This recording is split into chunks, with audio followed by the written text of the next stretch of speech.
Hai guys, kali ini saya akan merangkum film horor Indonesia berjudul Sekawan Limo tahun 2024. Tanpa basa-basi lagi, monggo disimak ceritanya. Namun sebelum lanjut, jangan lupa ditekan dulu like, komen, subscribe, serta share video ini sebanyak-banyaknya ya. Oke. Scene diawali Bagas yang datang ke podcast Medeni Pol dipandu Derry dan Dini. Mau live, tiba-tiba Halo Rek. Token nih ya? Iya token wifi mati. token udah diisi, live bisa dilakukan. Temanya adalah Sekawan Limo yang artinya persahabatan antara 5 orang.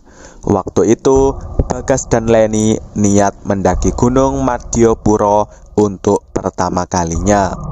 Di pos registrasi terpampang jelas korban-korban hilang, barang bawaan dicek, gelang dipakaikan, dan satu mitos yaitu Ojo sampai noleh nang buri. Engko ono sing ngetuti. kebetulan di sini ada pendaki lain bernama Diki yang katanya udah profesional.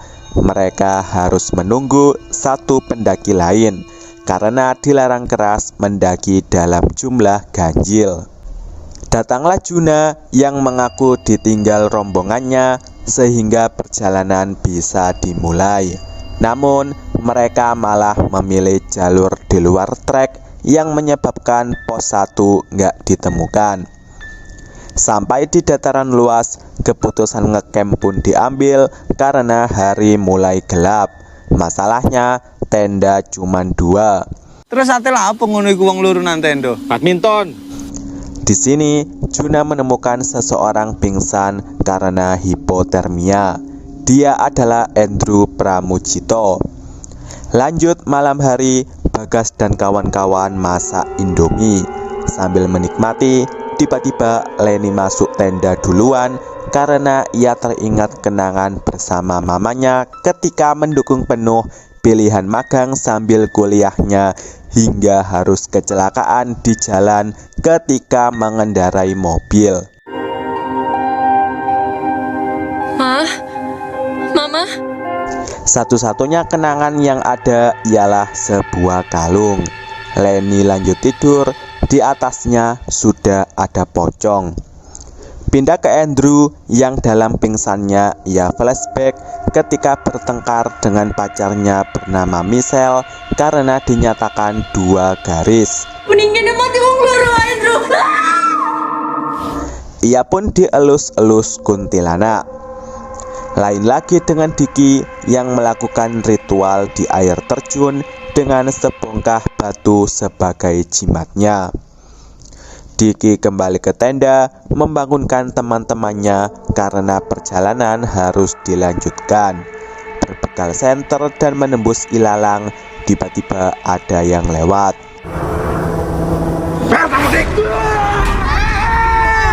Tidak ada yang bisa melihat setan tersebut kecuali Diki. Matahari muncul, mereka beristirahat. Namun Diki masih saja didatangi setan penagih hutang. Scene flashback ketika Diki ngegacor didatangi debt collector nagih utang. Naik-naik mencari Diki sampai-sampai tumbang terkena gerendo. Mereka bertemu pendaki turun sehingga bisa ditanyai jalur. Puncak jatuh enggak? Yo lek puncak saya adoh, tapi lek pos 2 lurus. Sampai di pos 2 keanehan terjadi karena mereka dipelototi orang-orang. Sejenak beristirahat sambil pesen bakso. Malahan abang tukang baksonya ketakutan melihat Juna. Uang pun juga jadi daun. Lagi ngambil air, Bagas dan Andrew bertemu warga lokal yang kaget karena mereka belum sampai puncak. Padahal besok sudah malam 1 suro. Lanjut, Bagas dan Leni menikmati pemandangan di pos 2 ini. Aneh sekali karena ada yang manggil Leni. Ia mencari sumber suara sampai-sampai hampir jatuh ke jurang.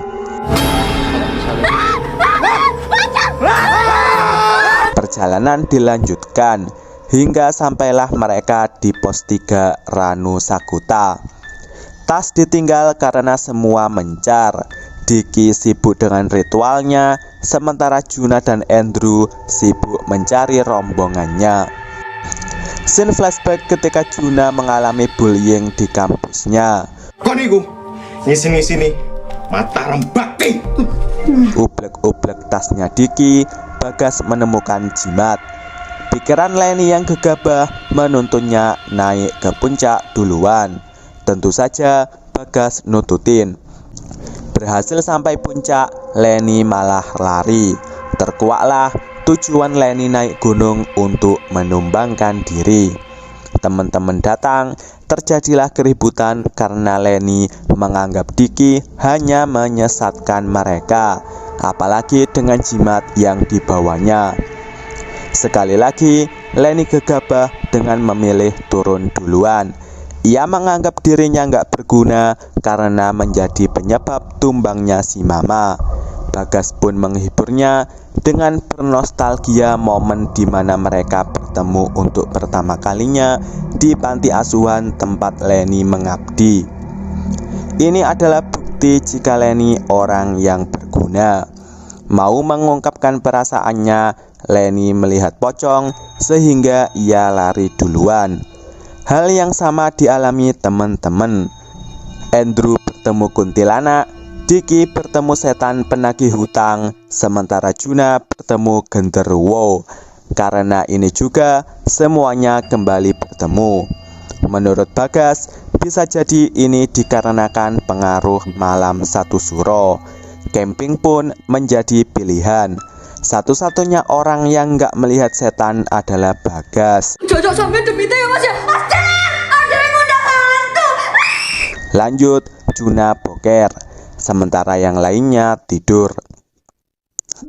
Paginya, perjalanan dilanjutkan. Aneh sekali karena mereka hanya muter-muter, ditandai dengan pubnya Juna sebagai patokan.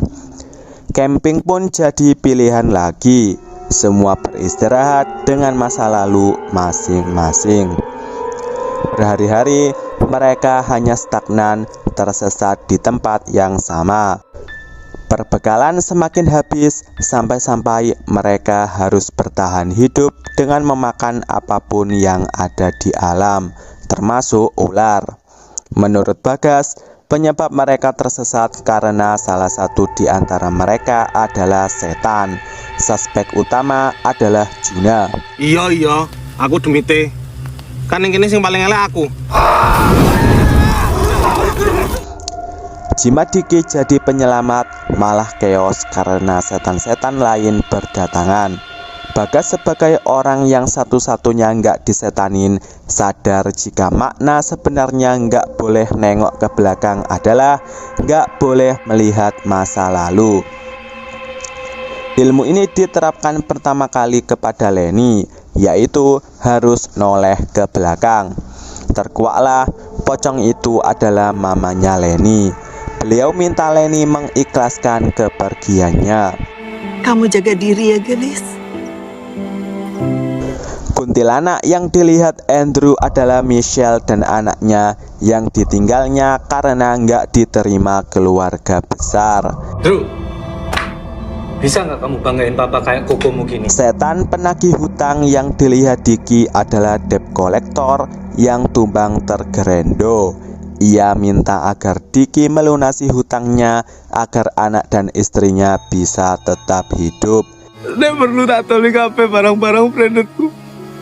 Kayak jauh hutang-hutangku. Sementara genderuwo yang dilihat Juna juga dapat dilihat teman-teman lainnya. Scene flashback ketika Juna dan rombongan ciwi-ciwi naik gunung. Ia sengaja ditinggal waktu pub hingga tergelincir dan akhirnya tumbang. Inilah jenazahnya.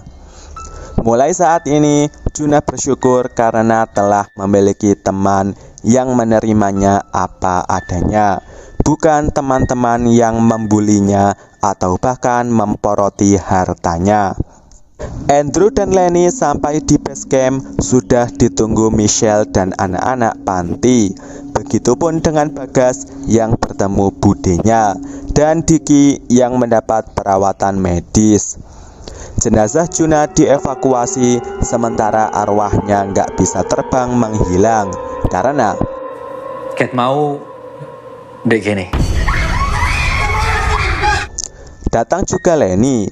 Diketahui Juna ada di atas pundak Derry. Syarat Juna harus pergi adalah Bagas harus beradu jikong dengan Lenny. Film pun berakhir.